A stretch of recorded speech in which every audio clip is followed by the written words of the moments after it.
Hi everyone, my name is Alini and I'll be presenting the topic working in a team. So, just an overview of the topics I'll cover. First, I'll discuss the transference and counter-transference issues that are present in the case and consider the interactions between the patient, their family members, and the different members of staff involved. Then, reflect on some of the differences that we can see operating in this case, talk about the role of the psychiatrist in leading the management of this case, and finally describe some practical strategies that can be carried out to help manage the disagreements arising between the members of the treating team. So, just a reminder of the case of Cynthia. So, she's a 32-year-old high achieving female, a lawyer enrolled in an MBA, planning to hike the Inca Trail with her partner, runs marathons with him. Then she developed a refractory case of Achilles tendonitis, and the pain makes her unable to run or attend her MBA, which impacted her work, and she was not able to stand up to give evidence.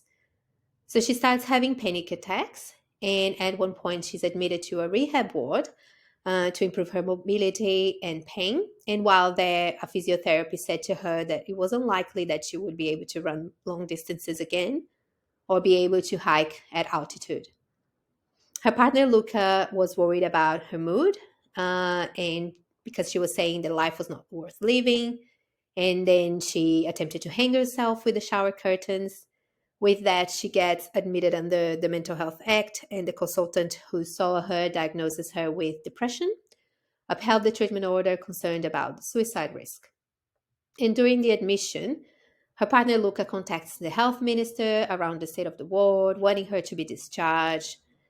And then Cynthia herself escalates in self harm, some bizarre behaviors, praying to the Incas, or organize other patients on the ward, offering to represent them in the tribunal. There was also an incident where another patient provided her with a razor blade and she used it for self harm.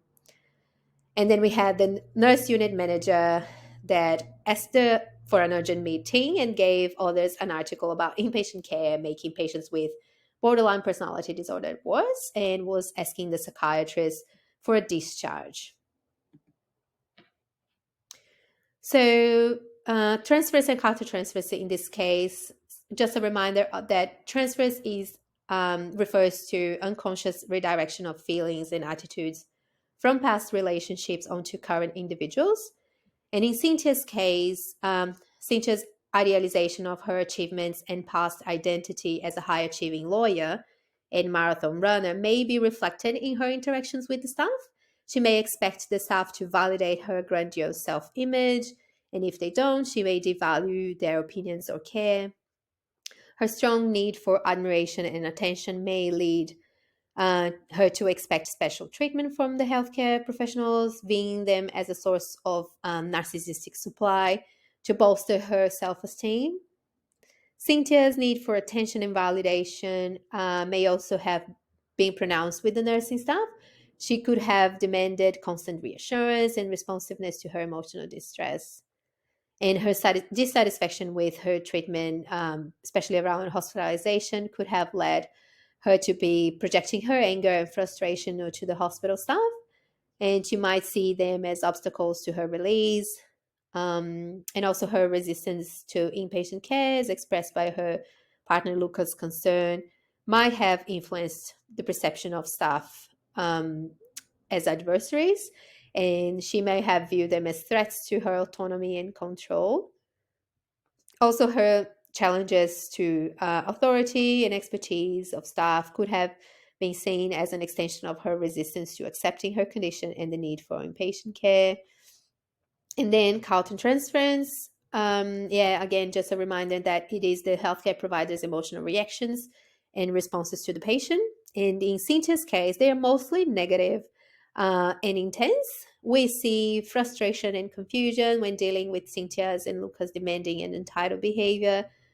There's possibly also some empathy fatigue because of her emotional struggles and self harming behaviors may elicit some empathy from staff initially, but however, with her repeatedly manipulating and disrupting treatment process, staff may experience empathy fatigue, making it harder for them to maintain a compassionate stance.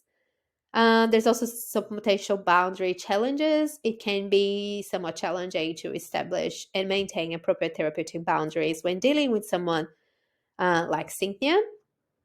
And then some possibly countertransference resistance. So staff may find it difficult to challenge or confront her behaviors due to their own countertransference resistance. They might fear her reaction or backlash, hindering effective therapeutic interventions. But we also see potentially some staff, such as the psychiatrists or other members of nursing staff, who may also feel some sympathy to her and want to rescue and nurture her.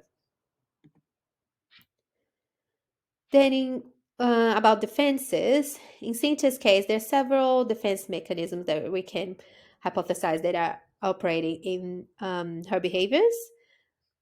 So, first, splitting. So, in her case, splitting could be potentially observed in her shifting perceptions of herself or others. She may view herself as either extraordinary success or a complete failure, as we see in this case. So, we with little nuance in between. And similarly, healthcare providers may also be idealized or devalued based on their perceived ability to provide her with validation and support. And I thought there may be also some denial, particularly when it comes to accepting to be a psychiatric inpatient. And the denial may allow her to maintain that facade of being all powerful and impervious to emotional distress. Then also some projection in attributing her internal negative feelings, such as potentially feeling inadequate or feelings of despair, to external factors and other people. This allows her to avoid confronting her own vulnerabilities and shortcomings. Then we also have projective identification that can occur in both directions, meaning that it is possible for Cynthia to engage in projective identification as well. So, projecting her own thoughts, feelings, or qualities onto others, and these others may internalize or react to those projections. And in Cynthia's case, different staff members may be holding some different aspects of her projected into them, causing also the splitting of the staff. And there's also some potentially grandiosity. So she probably has an exaggerated sense of self importance, likely to compensate for her underlying feelings of inadequacy and vulnerability. Her focus on high achieving endeavors such as legal career, marathon running reflects potentially this grandiose self image. And there's also some fantasy and escapism, creating an idealized self image where she's always the hero, or engaging in fantasy, such as when she starts praying to the Inca. Could be a way for her to escape from feelings of vulnerability or insecurity. And this idealized self image is often at odds with her reality, but serves as a protective shield. So, about the role of the psychiatrist in this case, first and foremost, do whatever it takes to keep her safe and respectively contain and protect the patient and others as well, such as using verbal de escalation, removal of dangerous objects, use of the Mental Health Act. Um, then, diagnosis and assessment. So, the psychiatrist plays an important role in conducting a comprehensive diagnostic assessment, which should include a detailed developmental history and historical data to develop an appropriate formulation, as well as rely on the feel for the transference to infer the personality structure underneath what may look like a depression but could also be a narcissistic injury in someone previously operating in a neurotic level of organization. And after that injury, regressed and started operating in a borderline level of personality organization. And obviously, if in doubt, get a second opinion from a senior colleague. Then establish trust and rapport with Cynthia is essential. Demonstrating empathy, validating her emotions, even when challenging, can help establish the rapport and foster cooperation in treatment. Treatment planning tailored to her specific needs. This may include medication, individual therapy, management of symptoms, comorbid conditions, and even consideration of family therapy. And Finally, work and support the different members of the multidisciplinary team is very important. And some strategies to manage the disagreements between the team. Um, so it's important to establish clear communication channels. This can include regular team meetings, case conferences, define roles and responsibilities, ensure that everyone understands their specific contributions to the patient's care. This can reduce confusion and conflicts related to overlapping roles. Encourage open dialogue, encouraging other members of the team to express their opinions, concerns, and disagreements constructively without fear of retribution. And when a significant conflict between the members of the team continues, it's important to ensure that individuals or groups of staff involved meet to discuss their differences with a clear acknowledgement of the transfers and counter transfers, and then that each side may be holding different aspects of the patient projected into them. And the task of all the members of the team is to bear and contain what has been projected into them and not enact on it, and use it to understand different aspects of the patient. Seeking external consultation in complex cases such as these, external input provide a fresh perspective and help resolve disagreements as well. Um, Obviously, involved the patient and family in the decision making process whenever possible.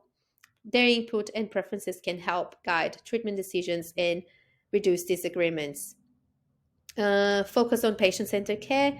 Keep the patient's best interest at the forefront of all the discussions and decisions.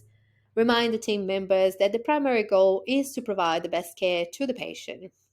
So, by implementing these practical strategies, treating teams can effectively manage disagreements, enhance collaboration, and ultimately provide the best possible care for patients like Cynthia. So, yeah, these are my references. Thank you very much for listening.